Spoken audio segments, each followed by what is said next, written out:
Tonight in sports, we're talking to a professional volleyball player who has a Super Bowl winner in her family. Time for Atlanta Now Sports. Hi there, I'm Sam Crenshaw. A decisive win in the home opener last Thursday was big for the Atlanta Vibe. It was extra special for setter Tori Stringer because a Super Bowl champion who happens to be one of her biggest fans was in the house to cheer her on. When you are one of 3 volleyball-playing siblings and your mother was a collegiate swimmer, home is best described by one word. Competitive, busy.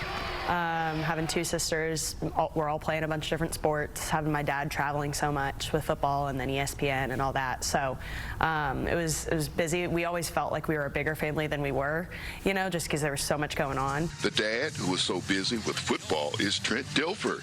He played 14 NFL seasons and won Super Bowl 35 with the Ravens. These days, he's head coach at Alabama Birmingham. Tori is just happy to have family close by.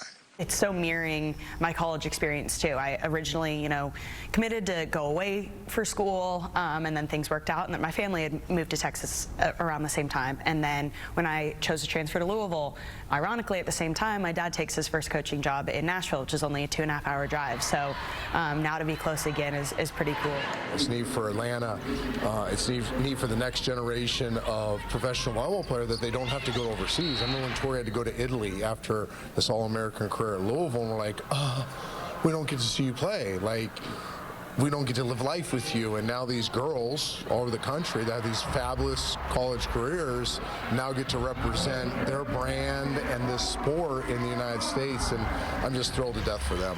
Through years of watching Tori and her sisters play, Dilfer has learned to either wear the coach hat or dad hat after matches, and they get to choose. It's been a great thing. Any father of daughters, it's the best thing I did. I'm always dad. They have to ask to put on the coach hat. They always know, and they know if they ask me to put on the coach hat, they might get it. Like, they might hear some stuff they don't want to hear. He literally has a hat in his car, and if we're driving, all our talks are always in the car, coming back from a game or school, practice, whatever. And so he'd ask, like, can I put on coach hat? And if we said, yeah, he can put on coach hat and he can be coach. But dad hat's the main hat that he keeps on, I think, and I'm really thankful for that. So far this season, Tori and her teammates are unbeaten, and dad knows at least one of the reasons why. She's the worst loser. I will say this, Tori's the worst loser, and she better admit that. And we've had Easters ruined because she couldn't find the Easter eggs. We've had a lot of, Tori's an incredible kid, but she is a bad loser. There's been a lot of winning the past 2 years, a first-team All-American at Louisville, graduation, playing professionally abroad, and becoming a wife. She's crushing it. She's such a great kid. She's a great student. She's a great friend. She's married. She's just a really neat person. And then the volleyball to me is icing on the cake. Tori's just tried to make us all proud by how she competes and how she represents our name. Tori and her teammates will be back in action tomorrow night against Grand Rapids. It all gets started at 7 p.m. at Gas South Arena, so head out there to cheer them on.